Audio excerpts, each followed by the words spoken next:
क्या कहता है, देखिए देखिए सबसे बड़ा चीज है कि कल मैंने बताया था 9th के सिलेबस, ठीक है, आपको जितना पढ़ना था उतना ही बताया था, लेकिन आज जब हम बता रहे हैं तो कुछ बढ़कर के बता रहे हैं।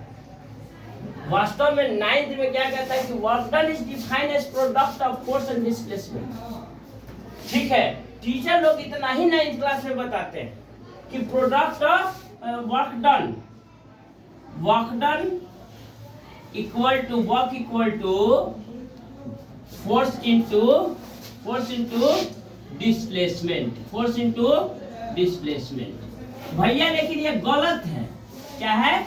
गलत है। आप लोग को समझने के लिए, थोड़ी सी बात को समझने के लिए, यहाँ स्टार्टिंग है, नहीं समझते हैं कि बउआ जब जवान होता है, बड़ा होता है, तो लड़खड़ाइयों के चल रहा है तो चल रहा है, उसको गाड़ी दे देते हैं।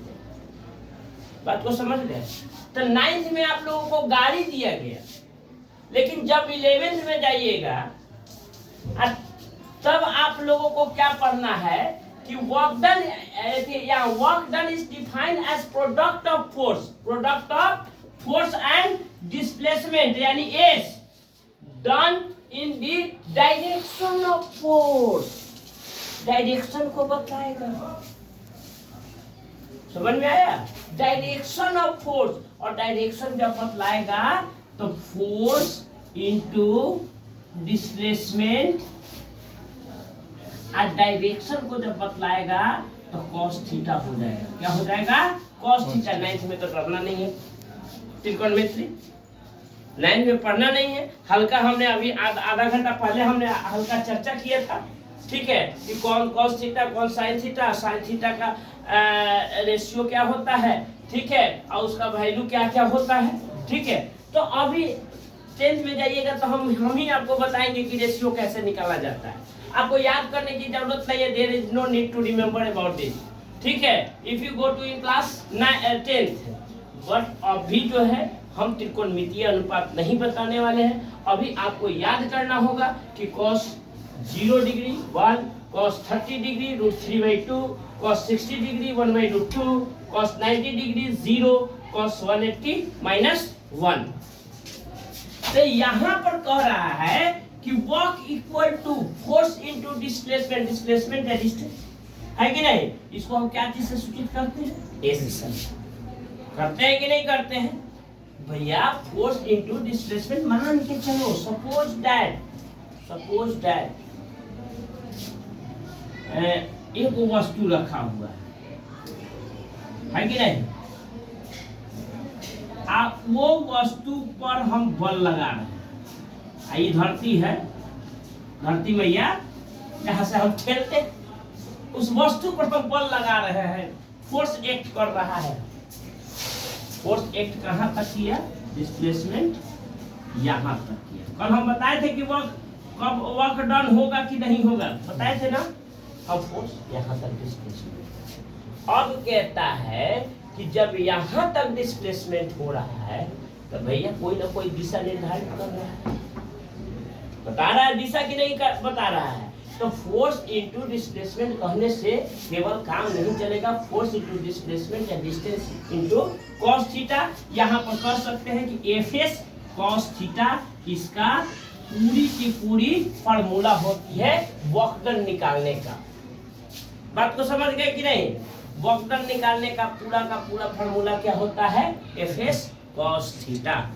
Fs cos थीटा, जहाँ F इक्वल टू फोर्स, जितना न्यूटन का बल हमने लगाया, S equal to distance of displacement, जितना ये बल से खिसका, ठीक है, cos थीटा है ना?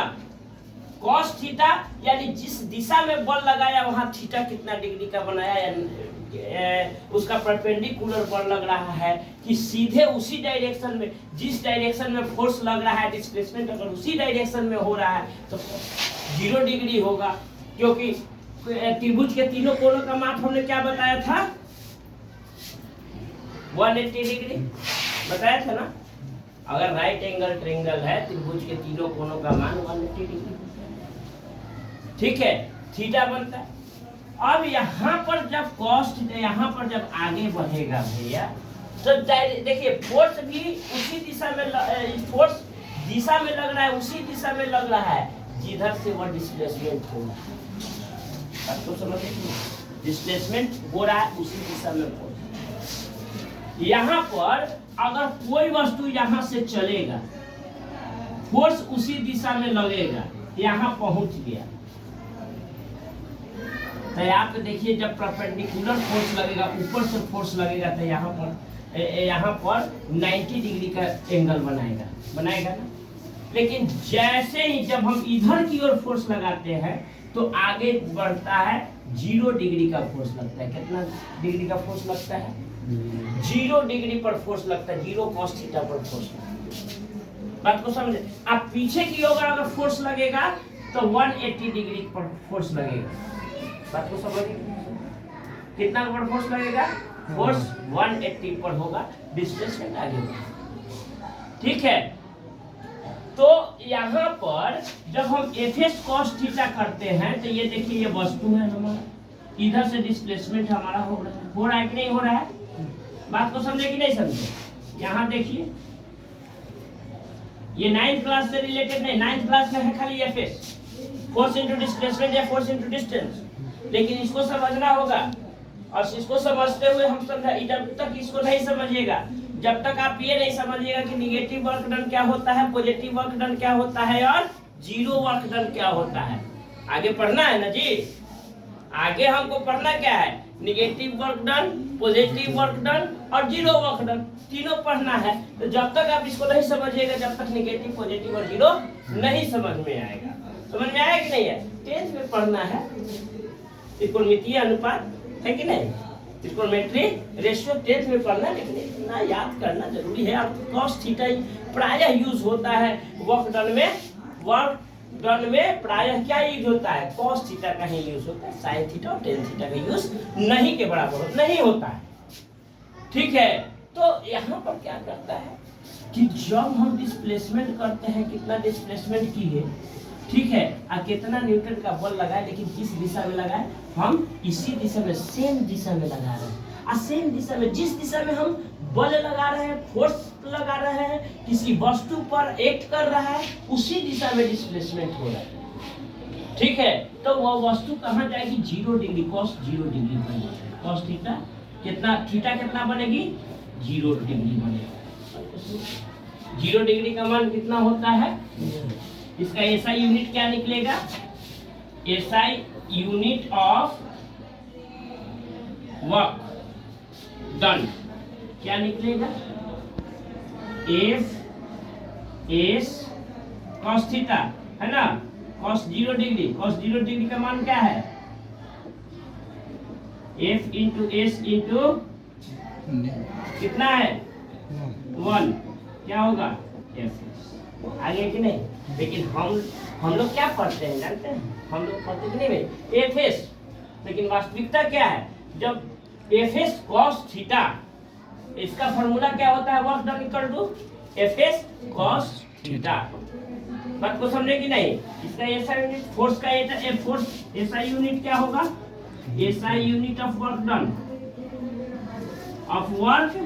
Done equal to F equal to कितना है? न्यूटन है इसका। एस माने डिस्टेंस या डिस्प्लेसमेंट का क्या होगा? मीटर होगा, यानी न्यूटन मीटर। इसी न्यूटन मीटर को क्या कहते हैं? न्यूटन मीटर को कहते हैं 1 जूल। क्या होता है? 1 जूल। बात को समझे? अब 1 जूल का मतलब क्या होता है? सुनिए, मिटा भैया, 1 जूल का मतलब होता है 1 जूल इक्वल टू 1 न्यूटन बल, फोर्स किसी वस्तु पर एक्ट किया, ठीक है, तो वह डिस्प्लेसमेंट क्या हुआ? 1 मीटर का डिस्टेंस का डिस्प्लेसमेंट हुआ। बात को समझे कि नहीं? इसको क्या कहते हैं हम? 1 जूल, 1 जूल कहते हैं। समझ में आया कि नहीं आया? 1 जूल का मतलब क्या है? 1 न्यूटन फोर्स हम लगाते हैं तो 1 मीटर डिस्प्लेसमेंट, वस्तु का डिस्प्लेसमेंट होता है। कोई दिक्कत? Any question? कोई क्वेश्चन? ठीक है।